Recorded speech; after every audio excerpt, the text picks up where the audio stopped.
खालिद मसूद साहब, आप फरमाइए कि ये जो तमाम सूरत हाल अब डेवलप होकर आ रही है, हमारा पहले दिन से अंदाज़ा ये था कि अब हिंदुत्व की जो सोच है उसके ताबूत में आखिरी कील था हमारा फौजी ऑपरेशन, तो अब वो डिटोरिएट होता नज़र आ रहा है। वहाँ पर इंदिरा गांधी की तस्वीरें जो हैं वो वायरल हो रही हैं, वहाँ पर बीजेपी से लोग जो हैं वो उन पर तनकीद कर रहे हैं, मोदी पर तनकीद कर रहे हैं, और कांग्रेस जो है वो ज़रा स्ट्रांग होती नज़र आ रही है। तो ये ऑपरेशन जो है इसका असर भारत के अंदर, भारत के बाहर हर जगह महसूस किया जाएगा और पाकिस्तान की फतह को हर जगह तस्लीम किया जा रहा है। जी शुक्रिया जी, आपने मुझे ये मौका दिया। देखिए, पहली बात तो ये कि डेफिनेटली इंडिया के लिए एक सेटबैक है, रीजनली, इंटरनेशनली, बायलैटरली, हर तरीके से। अब बायलैटरली ये देखें कि जो इस वक्त इस एग्रेशन के नतीजे में पाकिस्तान के साथ जो उनके ताल्लुकात हैं बिल्कुल नीचे चले गए हैं, और ये जो दोनों मुल्क के दरमियान एक हिस्टोरिकल बैगेज है, डिस्प्यूट्स हैं, प्रॉब्लम्स हैं जब से पार्टीशन हुआ है।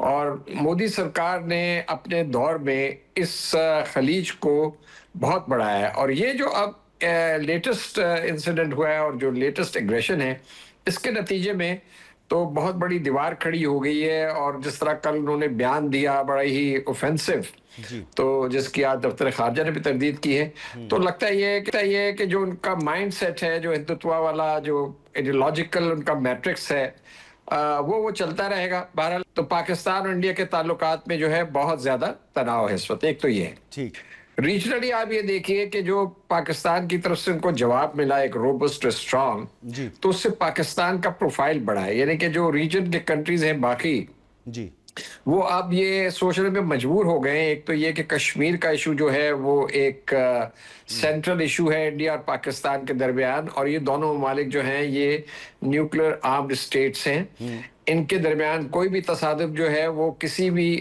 कोई भी रुख इख्तियार कर सकता है। तो रीजनल कंट्रीज का भी ये इंटरेस्ट होगा कि इंडिया की बात जो है वो उस तरीके से ना सुने। यानी कि इंडिया का नैरेटिव तो वैसे भी नहीं बिका, क्योंकि वो तो पाकिस्तान को एक दहशतगर्द मुल्क जो है वो करार देने के पीछे थे, इस दर पे थे, इस स्केपगोट बना के। तो उसमें नाकामी हुई कि यानी कि उनके जो हलीफ हैं, जो पार्टनर्स हैं, जो उनको सपोर्ट कर रहे हैं, उन्होंने भी इस चीज को बाय नहीं किया। तो रीजनली जो है पाकिस्तान का जो एक नैरेटिव है, जो पाकिस्तान का वर्जन है, उसकी यानी कि पजीराई भी हुई है और उसकी रिसेप्टिविटी भी है। तो रीजनली भी इन्होंने ग्राउंड लूज किया है। इंटरनेशनली आप ये देखिए कि मीडिया क्या लिख रहा है। वो कह रहे हैं कि ये जो इंडिया के क्लेम्स हैं कि उन्होंने पाकिस्तान को नुकसान पहुंचाया, वो क्रेडिबल नहीं है, और इंडिया ने जो ये एक्शन लिया है इसकी कोई बेसिस नहीं है, इन्होंने कोई एविडेंस नहीं दिया। तो यानी कि इंटरनेशनल मीडिया और बैनुल अक़वामी जो दूसरे इदारे हैं वो भी यानी कि इस चीज को उन्होंने एक्सेप्ट नहीं किया इंडिया का वर्जन। तो हर लिहाज से मसूद साहब, डोमेस्टिकली ये बात देखिए ना, 3-4 बातें सामने आ गई हैं।